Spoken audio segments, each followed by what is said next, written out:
How many linkage group in human male 23, 24, 44, 46। देखो ये question दे दिया गया। अब आप इसको बताओ कितना लिंकेज ग्रुप होगा। हाथ ऊपर करें, कितने लोगों को पता है क्वेश्चन क्या है? How many linkage group in human male. तो ह्यूमन मेल में कितने लिंकेज ग्रुप हैं? ऑप्शन हमने देखो दे दिया है और एक क्वेश्चन आएगा। चलो बताओ किसको किसको पता है? जी सर, बोलो भाई। लिंकेज ग्रुप, अच्छा कितने बच्चों को नहीं पता? हाथ ऊपर करो। लिंकेज ग्रुप, तो देखो इसका आंसर देना, लिख लो कॉपी पे, लिखो। क्वेश्चन ओरिएंटेड बताते जा रहे हैं।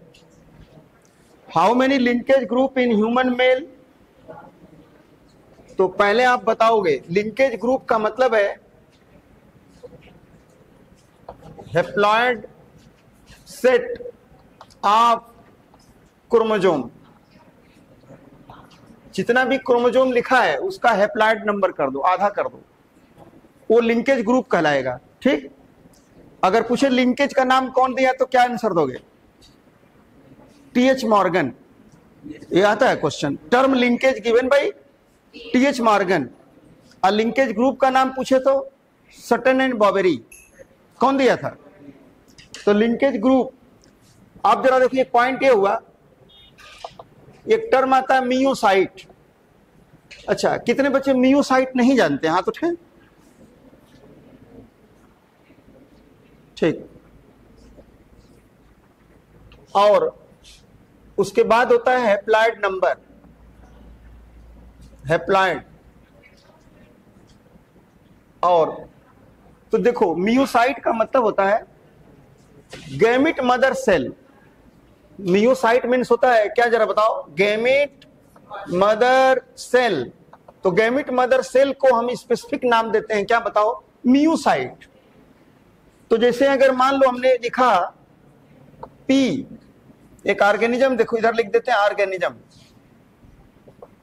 ऑर्गेनिज्म में कुछ का क्रोमोसोम जरूर याद करना। किसका किसका? पी का, मेज का, ड्रोसोफिला का, ड्रोसोफिला, और ह्यूमन का, ऑनियन का। वैसे तो मिलियन के आसपास क्या है बताओ ऑर्गेनिज्म है, पढ़ा होगा ना बायोडायवर्सिटी में। 1.7 से लेकर 1.8 मिलियन। अब हम किसका नंबर याद करें? हमको इतना तो पता नहीं है, बट आप लोग इतने में से क्वेश्चन आ जाता है आपका कि किसका किसका याद करना है। भाई उतने का थोड़ा नहीं याद करोगे, बस इतने का आप याद कर लो, हो जाएगा। तो देखो एक ऑर्गेनिज्म पी है, तो पी में आपने पढ़ा होगा क्रोमोसोम का नंबर होता है 14। बोलो पी में कितना क्रोमोसोम? मेज में बताओ 20। ड्रोसोफिला में क्रोमोसोम बोलो 8। ह्यूमन में क्रोमोसोम बोलो 46। ऑनियन में बोलो 16। ये भूलना मत, याद कर लेना। समझ गया? अब जरा बताओ, अब इनका हैप्लॉइड नंबर करोगे।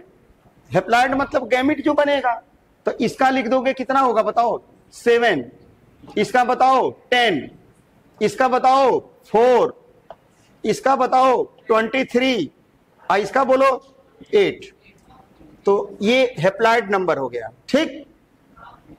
तो आप लोग अब बताओ, यहां पर हमने बोला मेल, तो यहां पर अब बोलोगे तो इसका आंसर होगा, देखो ये क्या होगा? 20, बोलो 4। बहुत बच्चे सोचेंगे हैप्लॉइड जो बताएं हम, तो हैप्लॉइड तो आपका 23 हुआ, लेकिन यहां पर होता क्या है कि ह्यूमन के अंदर कुल 46 क्रोमोसोम होता है, चाहे वो मेल हो और चाहे वो क्या बताओ फीमेल हो, दोनों में। मेल में आपने पढ़ा होगा 44 प्लस एक क्रोमोसोम एक पेयर होता है एक्स वाई, क्या होता है? इसमें 44 प्लस क्या होता है बताओ? X x. तो इसका देखो, इसमें केवल एक एक्स लो, इसका लो 23, अब प्लस इसका एक एक्स के साथ लिंक होगा। देखो तो इस माने इसका मतलब हैप्लॉइड हो जाएगा, इसका 22 होगा प्लस 1 इसका आ जाएगा। तो अगर फीमेल पूछता तो आप बताते कितना? 23 लिंकेज ग्रुप होगा। और मेल अगर पूछता तो बताओ यहां कितना होगा? 22 तो इसका होगा ही होगा, एक इसके साथ एक्स का भी है, एक इसके साथ वाई का है, तो ये 2 हो जाते हैं। तो इसलिए मेल की बात आती है तो क्या आंसर दोगे बताओ? तो इस क्वेश्चन से आपको 4-5 क्वेश्चन आपको मिल गया, तो आप लोग अच्छा से जल्दी याद कर लेना, लिख लो। चलो एक क्वेश्चन हो गया लिंकेज ग्रुप पर। चलो दूसरा लिखें, थोड़ा जल्दी करो, कॉपी पे लिख लो। अगर ये लिंकेज ग्रुप बताओ, अगर पूछता बताओ ड्रोसोफिला में बताओ कितना हुआ, तो सीधे बोले 4। ड्रोसोफिला में लिंकेज ग्रुप 4। यहां हैप्लॉइड सेट कहो, चाहे यहां लिख दो लिंकेज ग्रुप। लिंकेज ग्रुप, तो लिंकेज ग्रुप पूछे तो यही बताओ haploid set of chromosome. Chromosome के हैप्लॉइड सेट के लिए हम लोग टर्म यूज करते हैं लिंकेज ग्रुप, जिसको सटन एंड बॉबरी ने बताया था। अब पता चला कि लिंकेज पूरा याद किए, डिफिनीशन पूरा याद किए, एक क्वेश्चन ऐसा आ गया, आपका छूट गया क्वेश्चन। तो लिंकेज ग्रुप अगर पूछे तो ये बता देना, ठीक। सेकंड क्वेश्चन, फिर देखो इसी लिंकेज ग्रुप से दूसरा क्वेश्चन ये होगा, result of crossing over between AC, जैसे लिखा जाए रिजल्ट ऑफ टेस्ट क्रॉस करते हैं, result of test cross, capital A, capital B, या इसको ऐसे लिख देते हैं plus plus A capital B और plus plus small a small b का देखो एक क्रॉस कराया गया है, ठीक है। तो अब यहां पर दे रहा है प्लस ए और प्लस बी प्लस प्लस और इसके बाद ए बी और ए बी। तो देखो इनका क्रॉस कराया गया ना, इसमें ऐसे आएगा, देखो ये प्लस प्लस और इसका आएगा मतलब कैपिटल ए कैपिटल बी, इसका plus plus small a small B. तो अगर आप इनका रिजल्ट देखोगे, यहां लिखा होगा 35%, ये 45%, अच्छा कितना हो गया? 80 हो गया क्या? जोड़ो दोनों, 80 हो गया। और ये लिखेगा 15% और ये लिखेगा कितना? 100 में कितना बचा? दो बोलो, 5 बचा। हाँ 5 बचा, तो इसको हम कर देते हैं ना 10%, और इसको लिख देते हैं 15%, तो हो जाएगा क्या? ज्यादा हो गया, ज्यादा हो गया। तो इसको ऐसे करते हैं, इसको 30 कर देते हैं तो हो जाएगा? नहीं, अरे भाई जोड़ो, कितना हो गया? ज्यादा हो गया। 100 आया कि नहीं आया जोड़ने पे? हाँ 10% कम है, तो इसको 40 कर दें, बोलो। अब 100 आ गया, तो यही देखो दिया रहेगा क्वेश्चन यही होगा कि टेस्ट क्रॉस का जो रिजल्ट है, ये टेस्ट क्रॉस कराया गया, तो उसका रिजल्ट जो ये मिला प्लस क्या बताओ? ए बी प्लस बी इतना, प्लस प्लस 10%, ए बी 15%। अब यहां क्वेश्चन होगा,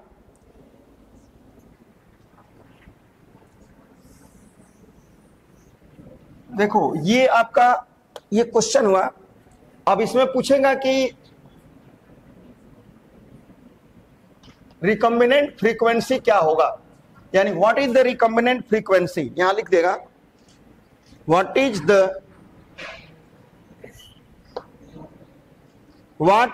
द रिकॉम्बिनेंट फ्रीक्वेंसी,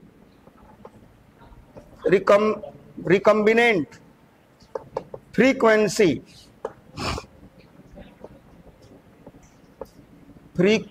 अब देखो इस तरह का क्वेश्चन हो गया, कितने बच्चों को यह सवाल आता है? हाथ उठाएं। देखो आप पढ़ चुके हो सब कुछ, जेनेटिक्स का लिंकेज का ही क्वेश्चन आ रहा है, बट ये नीट के बेसिस पर ऐसा होता है। तो अगर इस तरह क्वेश्चन आए तो बताओ कितने बच्चे कर लोगे? हाथ उठाओ। कोई नहीं। तो इस तरह का क्वेश्चन जब भी दिया जाए तो आप लोग ये समझना, पहले बताओगे रिकम्बिनेंट फ्रीक्वेंसी का फार्मूला होता है आरसी अपान आरसी प्लस पीसी इंटू करते हैं 100। ये इसको लिख लो, ये फार्मूला हो गया। आरसी माने आरएफ बराबर, नोट करो, आरएफ बराबर आरसी अपान आरसी प्लस पीसी।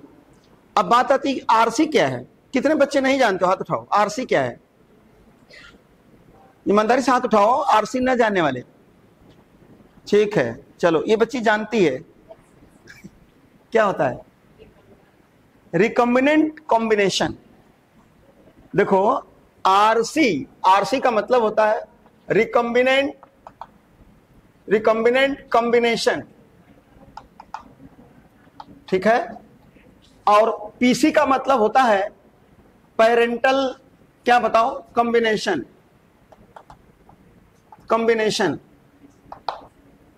आपने बात याद रखा होगा, जानते भी होंगे, parental combination is much higher then recombinant.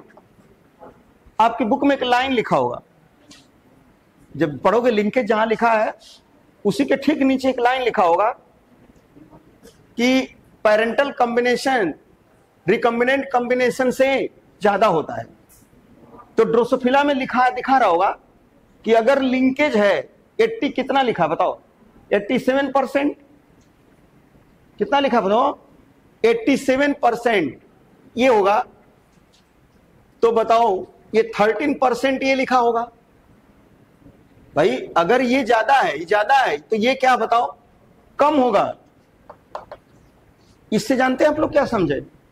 इससे ये पता चला कि जो क्रोमोसोम होता है उस पर जीन जो प्रेजेंट होता है, अगर वो जीन पास होता है, देखो ये जीन बहुत नियरेस्ट है, क्रोमोसोम के पास है, नजदीक है, तो इसका लिंकेज जो होगा ज्यादा होगा, लिंकेज ज्यादा होगा। और इसमें क्रॉसिंग ओवर कम हुआ, तभी तो देख रहे हो लिंकेज ज्यादा। 87% लिंकेज शो कर रहा है और 13% रिकम्बिनेशन शो कर रहा है। रिकम्बिनेशन का मतलब होता है क्रॉसिंग ओवर।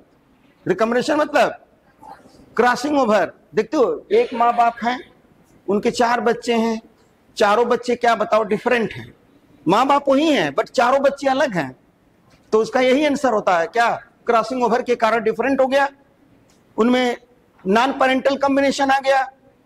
तो अगर देखते हो कहीं कहीं एक माँ बाप है एकदम हुबहू बच्चा उन्हीं की तरह का रहता है, तो इसका मतलब उसमें लिंकेज ज्यादा आया। जब लिंकेज ज्यादा आया तो पेरेंटल कॉम्बिनेशन ज्यादा हुआ और नॉन पेरेंटल कम आया। वैसे पेरेंटल हमेशा क्या होता है बताओ? ज्यादा ही होता है। भाई कोई चीज की अगर बात करते हो तो अगर बराबर करेंगे तो भी 50% होगा, लेकिन 50% है तो भी लिंकेज भी ज्यादा, इसको ज्यादा करना होगा, माने ज्यादा रहता है। तो आप बुक में देख लो, कहीं लाइन लिखा होगा कि ये जहां पर लिंकेज लिखा होगा ना, उसी के ठीक पास में लिख रहा होगा कि parental combination much higher than non parental, parental much higher than non parental. तो पेरेंटल मीन्स होता है लिंकेज और नॉन पेरेंटल मीन्स होता है क्रॉसिंग ओवर, तो पेरेंटल ज्यादा होगा। क्लियर? अब इसी जगह एक देखो नया कॉन्सेप्ट और याद करना, इसी जगह कि अगर लिंकेज होता है ज्यादा तो क्रॉसिंग ओवर होता है कम, तो लिंकेज इनवर्सली प्रोपोर्शनल होता है क्या बताओ? ये देखो एक क्वेश्चन हो गया, linkage inversely proportional to crossing over, या ये कह सकते हो कि linkage inversely proportional to distance of gene on chromosome.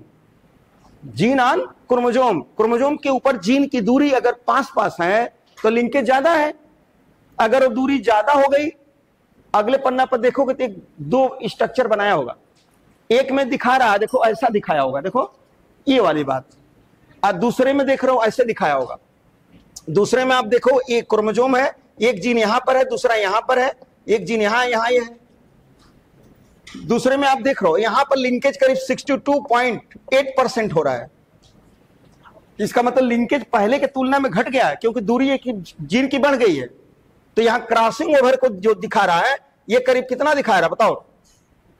37.2%। यहां देखो 32.7% इसको कितना 2%, 37.2% इसको दिखाया गया।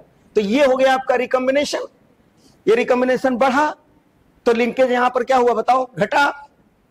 तो कहने का मतलब यही होता है कि अगर लिंकेज क्या होता है, डिस्टेंस ऑफ जीन पर डिपेंड करता है। किस पर डिपेंड करता है? क्रोमोसोम के ऊपर डिस्टेंस पर। तो हमारा क्वेश्चन क्या था, पहले यही आपको समझाना था कि रिकॉम्बिनेंट कॉम्बिनेशन, और दूसरा बताओ पैरेंटल कॉम्बिनेशन। रिकॉम्बिनेंट कॉम्बिनेशन का मतलब होता है क्रॉसिंग ओवर, और पैरेंटल कॉम्बिनेशन का मतलब होता है लिंकेज। पैरेंटल कॉम्बिनेशन क्या होता है बताओ? लिंकेज। यही हेडिंग में लिखा होगा कि लिंकेज और क्रॉसिंग ओवर। तो ये पॉइंट हो गया। अब यही वैल्यू आप लोग यहां रख दोगे तो आपका रिकॉम्बिनेंट फ्रीक्वेंसी निकल जाएगा। समझ गए? इस रिकॉम्बिनेंट फ्रीक्वेंसी की बात किया जाए तो यही बताया जाता है कि position of gene on chromosome, उसको बोलते हैं मैप यूनिट। क्या बोलते हैं बताओ? तो इसमें कौन बच्चा बताएगा मैप यूनिट का नाम कौन दिया था? आप अपने बुक में नीचे से तीसरी लाइन देखो, उसी पैराग्राफ में लिखा होगा मॉर्गन के student Alfred Sturtevant, student of the Morgan Alfred Sturtevant, इन्होंने नाम दिया था किसका? Map unit. तो देखो ये दे तो दिया बट क्वेश्चन निकलेगा ऐसा, ऐसा आता है। वहां लिंकेज दे दिया बट लिंकेज ग्रुप पूछा जाता है। तो अब बताओ, अब इसमें यह समझना होगा कि जो वैल्यू ज्यादा होती है उसको हम लोग पेरेंटल मानेंगे, और जो वैल्यू कम होगी उसको क्या बोलेंगे बताओ? क्रॉसिंग ओवर मानोगे। इधर देखो ये वैल्यू ज्यादा है कि नहीं है? तो ये दोनों क्या हो गया बताओ? पेरेंटल। और ये दोनों क्या हो गया बताओ? रिकॉम्बिनेंट। रिकॉम्बिनेंट। तो जरा बताओ इस पे क्या आएगा आंसर? हाँ, दोनों को ऐड करके जल्दी बताओ क्या आंसर आया, का परसेंट आया? ये तो तरीका बता, समझाने का तरीका था। इसमें क्या क्या समझना है? जीन का पोजीशन, सीओ माने क्रॉसिंग ओवर, सीओ माने क्रॉसिंग ओवर नॉन पेरेंटल को कहेंगे, और लिंकेज को पेरेंटल बोलेंगे। तो पेरेंटल हमेशा क्या होता है? नॉन पेरेंटल से ज्यादा होता है। जल्दी करो। 25% आया, कितना आया?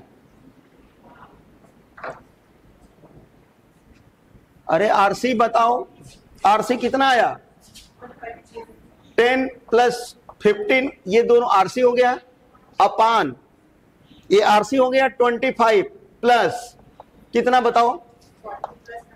ये 75 और इंटू कर दो 100, तो ये वैल्यू हो जाएगा 25 अपान कितना बताओ?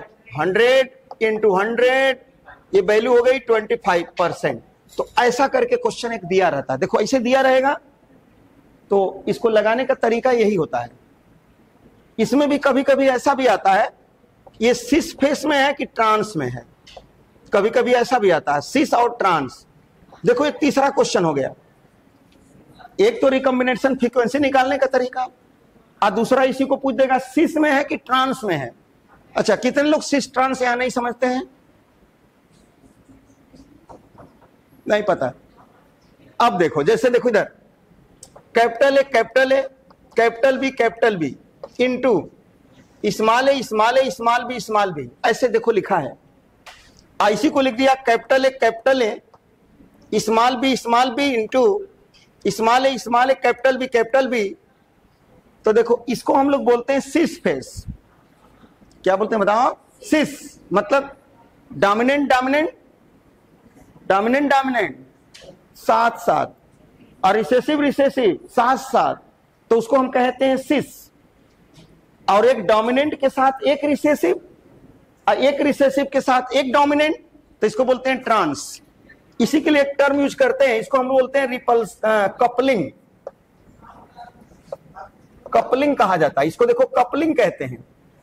इसको बोलते हैं रिपल्सन कहते हैं, रिपल्सन। रिपल्सन याद करो, कपलिंग और रिपल्सन ये दो टर्म हो गया, ठीक। ये दूसरा क्वेश्चन हो गया। तो आप इसी में देख के बताओ कौन कपलिंग है, माने कौन सिस फेस में है कि ट्रांस में है। तो आप लोग देखना, जो ज्यादा होता है ना वही सी को मान लेते हैं पेरेंटल होता है। तो पेरेंटल में जीन का पोजीशन किस तरह का है, तो देख लो आप, प्लस के साथ एक है, इसके साथ ये है, तो इसको हम लोग लिखेंगे क्या बताओ, ट्रांस है।